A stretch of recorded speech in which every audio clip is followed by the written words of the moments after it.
Le Paris Saint-Germain souhaite recruter un attaquant avant la fin de ce mercato suite à la blessure de 3 mois de Gonzalo Ramos. Mais qui est donc l'attaquant idéal, l'attaquant parfait qui va pouvoir, on va dire, répondre aux attentes de Luis Enrique, de Luis Campos et de Nasser El Khelaifi?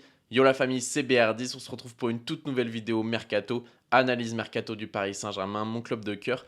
Installez-vous bien les amis, je vous ai préparé donc un joueur qui je pense répond parfaitement aux attentes donc des supporters, du club, etc. Et je vous ai également préparé un choix numéro 2 et un choix numéro 3 qui vont être un petit peu moins détaillés mais qui peuvent être des bonnes pistes, pourquoi pas pour ce mercato ou pour les prochains. Donc déjà on va commencer par parler un petit peu de l'actualité. On sait que le gros dossier du moment c'est le cas Osimhen.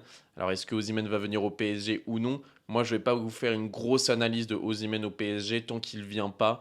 Je ne m'attaque pas donc à ce gros dossier, même si j'ai déjà donné mon avis dans plusieurs vidéos, j'ai pas fait d'analyse complète et très détaillée. Donc pour l'instant, on va se contenter de relayer les news et de donner notre avis un petit peu comme ça.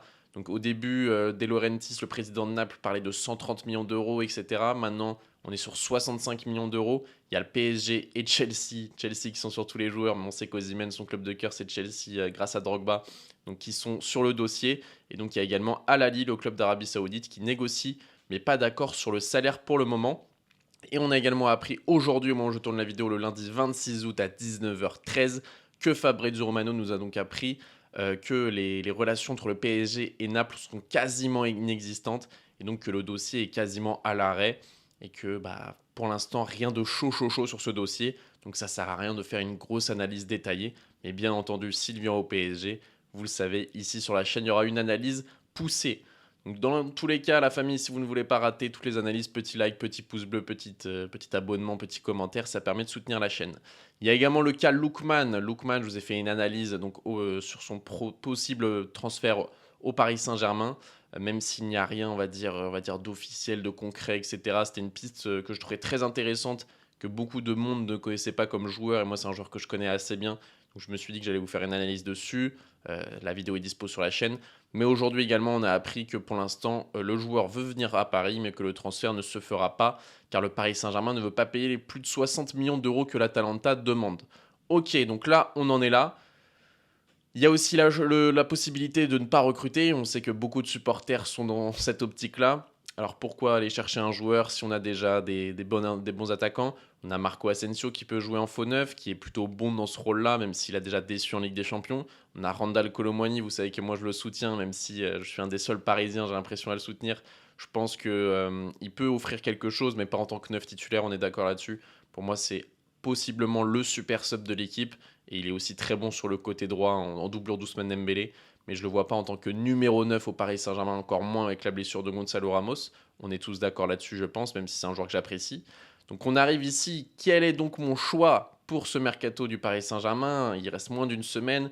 Quel joueur on peut essayer d'aller chercher, essayer d'aller shipper, qui peut correspondre à toutes les caractéristiques de Luis Enrique, la polyvalence, la technicité, et être un joueur ultra complet?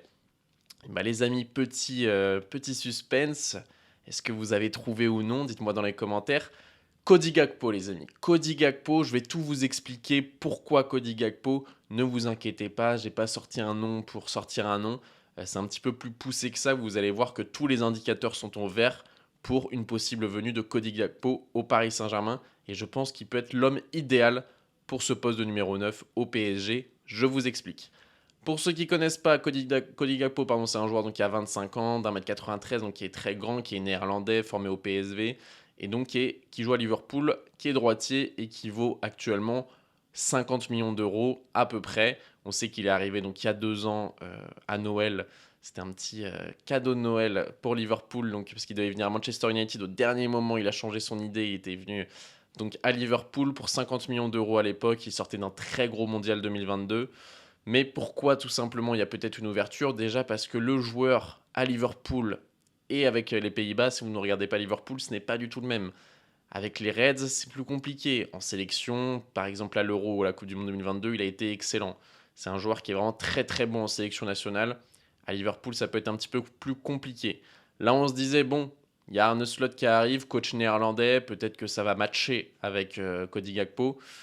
Et bien, même si sur le papier, forcément, ça aide à l'adaptation d'un joueur, c'est pas aussi simple que ça. C'est pas aussi simple que ça. La saison dernière, Jürgen Klopp, c'était un petit peu comme Arne Slot. Cody Gakpo, c'était le super sub. Cette saison, il est rentré 2 fois à la place de Diogo Jota, qui est tout simplement le numéro 9 titulaire indiscutable, qui est trop fort. Lui aussi, je rêverais de le voir au Paris Saint-Germain. Donc Cody Gakpo, il l'a remplacé 2 fois vers la 79e minute. Il a joué 20 minutes en 2 matchs. Alors certes, ce n'est que le début de saison. Peut-être que Arne Slot va changer ses plans, va l'installer en numéro 9 titulaire. Mais moi, j'ai du mal à y croire. Je pense qu'Arne Slot, ça va être comme Jurgen Klopp. Cody Gakpo, ça va être ce super sub. Et on va voir que la saison dernière, ça l'était. Parce que oui, la saison dernière, il a énormément joué, 3000 minutes.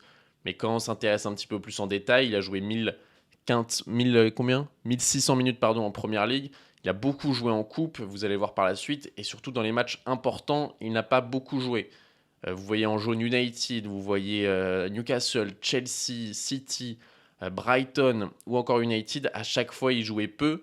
Et même lorsqu'il était titulaire comme face à Arsenal, il ne joue jamais 90 minutes dans les gros matchs.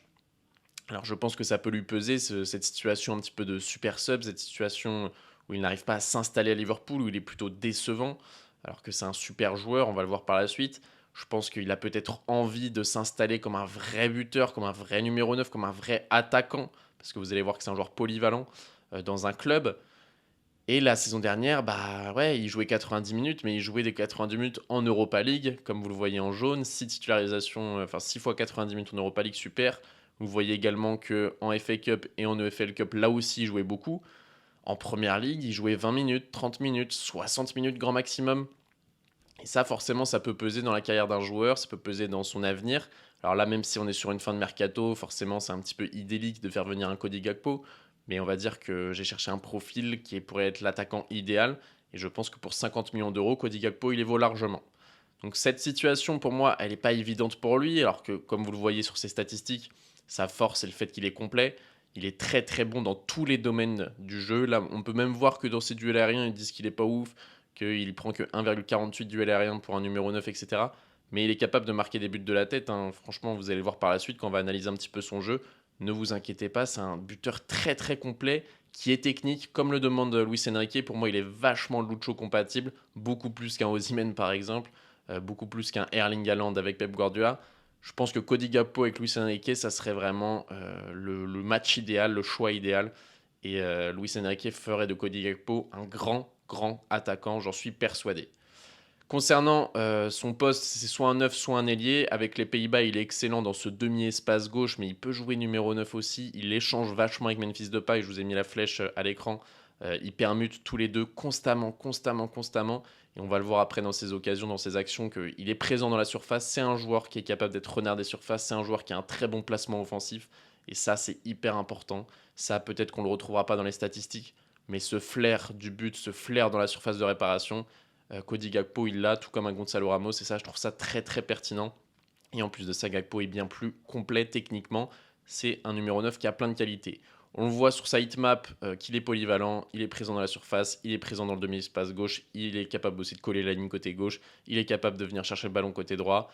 Et on peut voir que la saison dernière, il a fait 27 matchs en tant que buteur, 12 fois il a marqué, 12 fois en tant qu'ailier gauche, il a marqué 3 fois et à chaque fois il a fait 3 passes décisives. Il a également joué ailier droit, milieu central et milieu offensif. C'est un vrai joueur polyvalent comme les aime Luis Enrique. Une petite comparaison qui fait toujours plaisir. Vous savez que j'aime bien faire ça sur la chaîne des comparaisons statistiques. Là, je vous ai comparé donc Gonzalo Ramos versus Cody Gakpo. Forcément, Cody Gakpo viendrait un petit peu pour concurrencer Gonzalo Ramos sur ce poste de numéro 9. Et on sait que Gonzalo Ramos, c'est peut-être un joueur qui est venu plus par Luis Campos que par Luis Enrique. On a l'impression que Luis Enrique, il l'aime bien, mais c'est pas non plus son œuf de rêve. Cody Gakpo, je pense que si Luis y vient, ça deviendrait le neuf de rêve de Luis Enrique. On peut voir qu'il est très complet en termes de passes dans la surface, on va le voir après. Il est très créatif.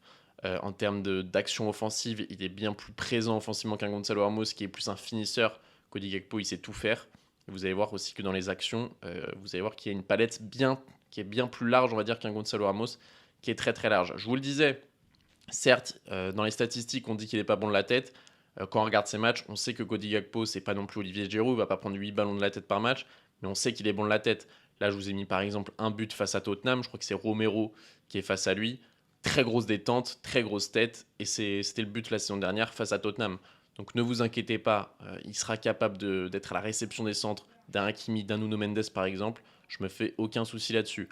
C'est un joueur qui, comme je vous le disais, est très créatif également. Vous voyez par exemple sur cette passe, Il est capable de trouver tout simplement des passes dans la surface très très pertinentes. Là, on peut le voir, je crois que c'est Curtis Jones qui arrive au second poteau, si je dis pas de bêtises. Il te fait la petite passe, la petite louche au second poteau.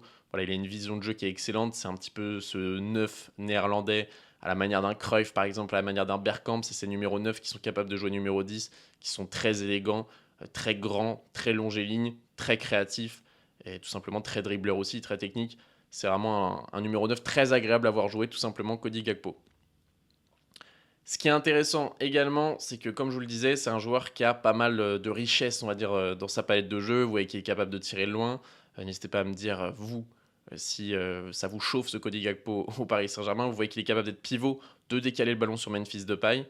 Vous allez voir qu'il met des buts de numéro 9 aussi dans la surface, comme ça, finition, très très bonne finition. Lorsqu'il est en confiance, notamment avec les Pays-Bas. Là, je vous ai mis que des actions avec les oranges pour tout simplement les droits d'auteur, c'est plus simple, mais vous allez voir qu'il a la présence dans la surface. Ouais, réception au centre, il est présent dans la surface. Là, j'imagine un Kimi par exemple. Vous allez voir que de la tête, on se rappelle à la Coupe du Monde 2022, cette tête face au Sénégal, but très très important. Voilà, il met son but de la tête sur la sortie d'Edouard Mendy. Voilà, il met des frappes de loin. Voilà, Cody Gakpo, c'est un joueur bien plus complet. Je vous laisse regarder les highlights pendant que je vous parle. C'est un joueur qui est bien plus complet qu'un Randal Colomwani, qu'un Gonzalo Ramos. Pour moi, il coche vraiment toutes les cases du Lucho compatible, comme on aime bien dire, du Luis Enrique compatible. Donc je me demande juste pourquoi on n'essayerait pas. Pourquoi ne pas essayer 50 millions d'euros si Liverpool en demande 60, mettons 60. Là, j'ai vu en plus que Skriniar était sur le départ du côté de Al Nasser, si j'ai pas de bêtises. Alors pourquoi ne pas essayer maintenant qu'on va récupérer du cash, pourquoi ne pas essayer une dernière folie sur ce mercato?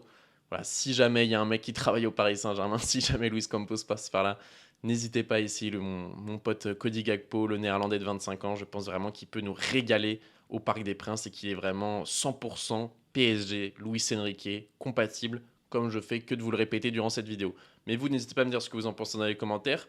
Maintenant, je vais vous présenter très rapidement mon choix numéro B. Mon choix numéro B. Oui, Benoît. Mon choix B et mon choix C, pardon. En numéro 2, Joao Pedro, un joueur que j'adore du côté de Brighton, un petit peu à la manière d'un Cody Gakpo. C'est un bowler, c'est un numéro 9 qui est capable de jouer numéro 10. C'est un mec qui, tu lui donnes le ballon dans les pieds, il est capable de trouver des passes très pertinentes, il est capable de t'éliminer des joueurs, il est capable de te mettre des frappes de loin. Voilà, moi j'ai envie qu'on ait un petit peu ce genre de 9,5 un petit peu, mais qui sait avoir de la présence dans la surface. Pourquoi je ne l'ai pas mis en choix numéro 1? Parce que tout simplement Cody Gakpo a plus de références au haut niveau et que Joao Pedro coûterait encore plus cher que Cody Gakpo. Donc pour moi, avoir un Gakpo moins cher avec plus de références au haut niveau, avec plus d'expérience, c'est même si Joao Pedro a 3 ans de moins, je crois qu'il va avoir 23 ans, je pense quand même qu'un Gakpo reste supérieur à l'heure actuelle à un Joao Pedro. Joao Pedro est titulaire indiscutable à Brighton, Cody Gakpo est remplaçant à Liverpool. Je pense donc que Gakpo est une plus grande opportunité de marché, on va dire, qu'un Joao Pedro. Pareil pour Mateus Cunha, selon solution C. Voilà, je me suis pris 3 joueurs de première ligue, je suis en train de réaliser ça. Voilà, je suis fan de première ligue, hein. Je suis fan de Ligue 1, de première ligue et de football en général, mais apparemment, j'ai eu 3 idées de première ligue. Donc Mateus Cunha, très bon joueur également, mais là, ça demande du 70-80 millions d'euros. Manchester City s'est intéressé à lui cet été. Très très bon joueur, un 9,5 également, qui est capable de jouer au milieu de terrain, qui voilà, un petit peu comme un Joao Pedro.